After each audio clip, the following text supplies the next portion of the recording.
1994 preliminary final. Yep. Geelong are playing North. Yeah. Ball's kicked in. Oh, you believe I dropped that? No. A man of your skills. I know. What happened? I got excited. I took one up the other end. So your eyes stayed on the ball? Yeah. Yeah? Just dropped it. You just missed it. What happened after that? Lee Tudor did the hardest kick in footy is an inside-out barrel on your left foot. Kids, go home and try it. It's harder than it looks. And Gaz has taken the one-hander. I've gone, thank Christ for that, because I would have looked like a goose. Gazza and you could be regarded as kindred spirits. Yep. Boys from the country, Yep. different, Yep. not into all the disciplines of the game. What was your relationship like with him? Very good. When you go down the list, you got Ablett, Barnes. We'd always room together because Ablett, Barnes, he always had his Bible. I'd always say, Gaz, stick that thing as far as you can fit it. I don't want anything to do with it. If you go and do what you got to do with it, I'm just going to be sitting here watching TV. Ricky Nixon would always say, mate, I need someone to fly with him to Adelaide to do a show, and you're the only one he'll go with. So just sit there and hold his hand. We want to go pig shooting. He wants to go with you. So we just always go away. Mate, the talent that bloke had with a gun shooting pigs was outstanding. He could run them down, mate, if you got all day, I'll tell you a story. He would run in 45-degree heat and 6 inches of mud, chasing a 100-kilo pig, and if Easy had seen it, he would have gone off his nut. Get him at pre-season, he runs a lap in 4 minutes, takes everyone else 60 seconds, takes him 4 minutes, and he's come back 4 hours later with his 100-kilo pig on his back, and I've just gone, mate, and he's ripped, and he's like... The body on the bloke's amazing, and to see him probably 2 hours later at a footy clinic in Broken Hill and have 1,000 kids lined up and sit there and sign every kid's autograph, and me and Swatter and all that are on the piss having a good time, and we've lost Gaz, and we go out the back and he's in a boxing ring with 50 kids punching the shit out of him with boxing gloves on, and there's kids jumping, and I said, no one sees that side of Gary Ablett, and I've seen that many things that he's done outside of footy, it's unbelievable. Have you got any, do you have any contact with him now? No, not at all. No, not since You've just grown apart? Not since all the shit it's a fan and stuff like that. No, I haven't at all. Have you seen it? Wrong on my part not to ring him up and say, how you going, mate? That's probably part of my fault. He probably needs that, actually. Yeah, probably do, but, it's something that, I've probably got to get better at with probably most of the blokes I played footy with. You're the best player that you ever saw? When you catch yourself clapping and on the ground. spectating on the ground, well, okay. Catches, that's got to say something. When we come back, let's reflect on the sour end to your footy career. When you got turfed at Geelong, was your old Essendon teammate Bomber Thompson the new coach? Yes. How did you take that? I didn't give Bomber the respect he probably deserved. He tried to contact me. I rang him up first and said, mate, what should I do? He goes, if I was you, get your name out there and try and ring every club you can to see if you can still go around. And I went, because obviously there's a few people there that obviously didn't like what I was about, and I went, oh, well, no worries. And then I didn't know the Essendon thing was going to come out the way it did, and Bomber come round to my house, and I told my missus I'm not home and all that sort of stuff. But he was obviously going to come round and say, look, mate, this is how it's panned out. My hands were tied. Why were his hands tied? Oh, that's just the way the footy club was at the time. But wouldn't the coach have made the decision on who he wanted to play? I would like to have thought so, but at that time, no. So were you angry with Bomber? Yes, and I shouldn't have been. There was officials at the club that had already made their mind up. You bitter about it or not? Bitter about the Geelong Footy Club with a few little things. I've never been invited back to a function, not one. It'd be great to say, Barnesy, come back to the President's Luncheon. They've never ever done that. They said, come down to training and watch them train. It's at 10 o'clock during the day. Like, who's going to get down there at 10 o'clock during the day? You're probably going to get 3 dogs and a cat, maybe a ferret and someone to watch it, but I can't make it down there at 10 o'clock during the day. I'm 6 games shy of a life membership, which is, if you count reserves games and that, maybe I would have got maybe 100. That's 150 you need. Probably 155. Yep. And just little things like that. But there's a few people in my time at Geelong that didn't treat me nicely down there. But I'll have my day with those people. Do we know who they are? I think you and I know who they are. You see yourself, I suspect, as belonging to Essendon more than Geelong. Yeah. And people ask me, who do you barrack for? Where's your allegiance lie? It's one of the toughest questions I have to answer. The premiership definitely weighs in a favour. I live in Essendon. I only lived in Geelong for 2 years. I've commuted every day. So it'd have to be Essendon in that area. You're now 45 years of age. Yep. You look well. Thanks, Mike. I had a shave before I come in. Yeah, but your health hasn't been well, has it? I've been diagnosed with epilepsy 12 months ago. Yep.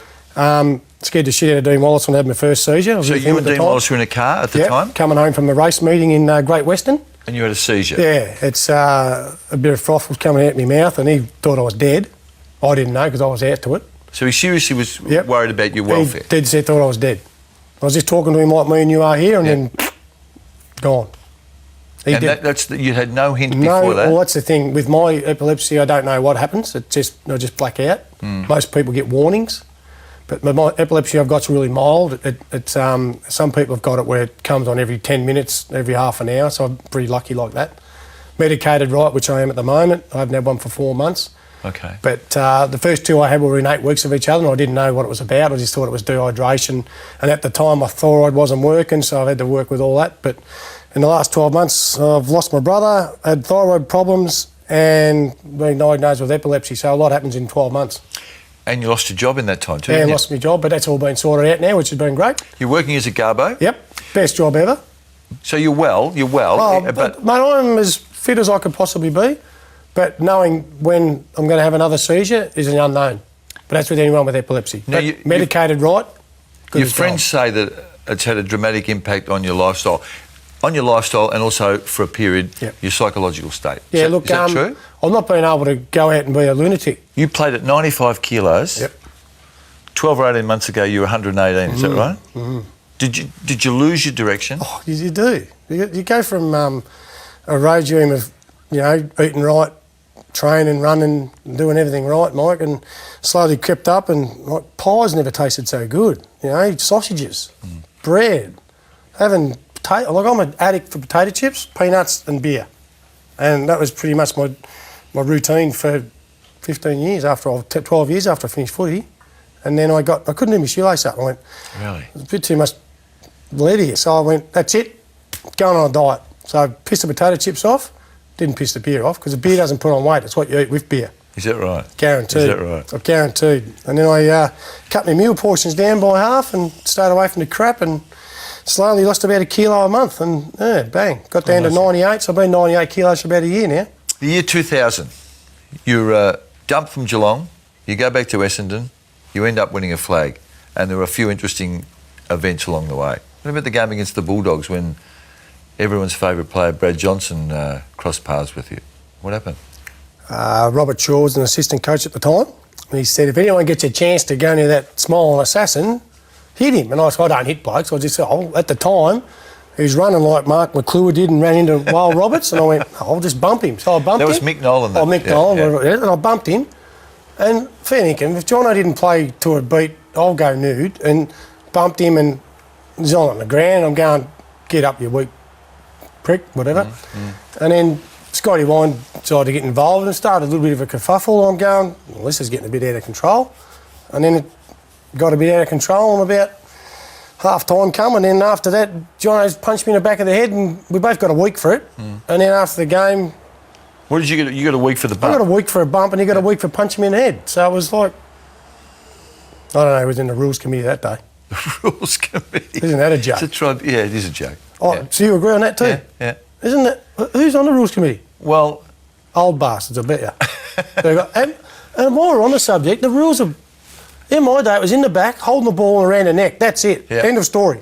2001, you play 22 of a possible 23. You missed one game, I think, for the year and played in the grand final and then gave it away. Was that your call? Yeah, it is, Mike, because, as I said, injuries suck. And my Achilles was starting to play up about round 10. And once your Achilles starts to... oh, geez, I was pissed off with shoes there. Don't worry about that. What? I only played about 20 minutes of that grand final. Did you? Yeah. That's grand final day? That's just showing some respect to shoes there. I was going to... There's only one thing stopped me from walking off the ground there, and that was... I should have just walked off. I knew it was my last game. So that's after the final siren? Yep. Yeah? Sheeds is saying what to you? He goes... sorry, it's your last game. You've had a good career, That's what it is. And he was fantastic with people, Sheeds. But I was in no mood for anything now. I just took my socks and shoes, took my boots off, chucked them in the crowd, and I was just heading straight for the race. And it was just... I was in no mood to do anything on that day. So did you start the game that day? Yeah, it started. Yeah? Lasted about 8 minutes, went back on again, and that was about it for me for the day. Wasn't even put in another position or anything. So I was pretty pissed off from... You were fit? Yeah, I was fit enough. It was good. Grand final day, adrenaline takes over, Mike, you're right to go. And it was taking me 20 minutes to get in the hallway with my Achilles, and you can't jump, you can't run, you can't train. So if you're in that condition, though, A, what were you doing playing, and B, perhaps Sheeds was right in not putting you back out there? But you were right to go, that's the thing. I was one of 7 blokes on that day that probably wasn't right to go. Really? That's 2001 That's Granny. 2001. What was wrong with who else? Merckx wasn't right, Hurdy wasn't right, Scotty wasn't right. I heard he had a groin, didn't he? Yeah, it was just... And unfortunately... It's a pretty bold move to not pick your players that you want to obviously put out there on the day, but it's amazing what a grand final will make you do too, Mike. Now, what does John Barnes think of Kevin Sheedy? Love the bloke. Love him? Outstanding. Important in your life, generally? Oh, shit, yeah. He's changed 100 blokes' lives. And I've got no doubt he's got that off Tommy Hafey. Tommy Hafey's people skills are outstanding, and it's known through football, and Kevin Sheedy brought that to Essendon.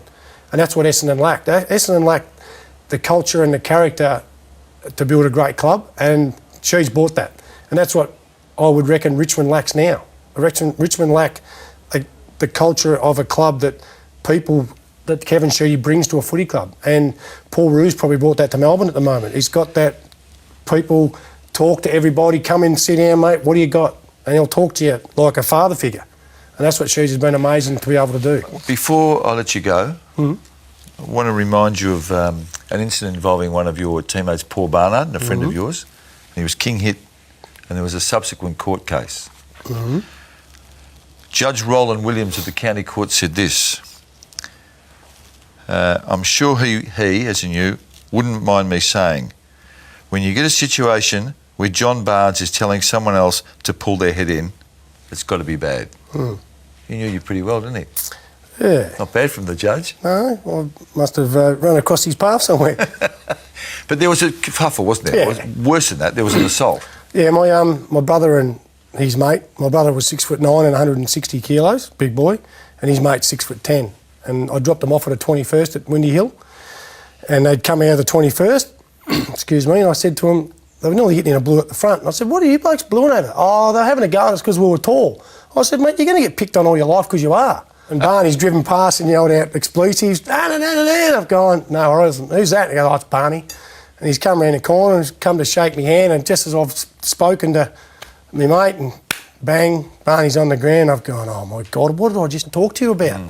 So obviously when you're one ear and out the other, and we ended up in court. And Barnesy, you've confused me and intrigued me and bemused me many times over the journey, but you've always been yourself. Thank you, Mike. And I've always had to admire that about you. The John Barnes that came into the VFL is still the John Barnes, even though it's 25 years on. So well done, great to see you, and good luck for the future. Pleasure, Mike. Well done. This has been a Fox Footy production for Fox Sports.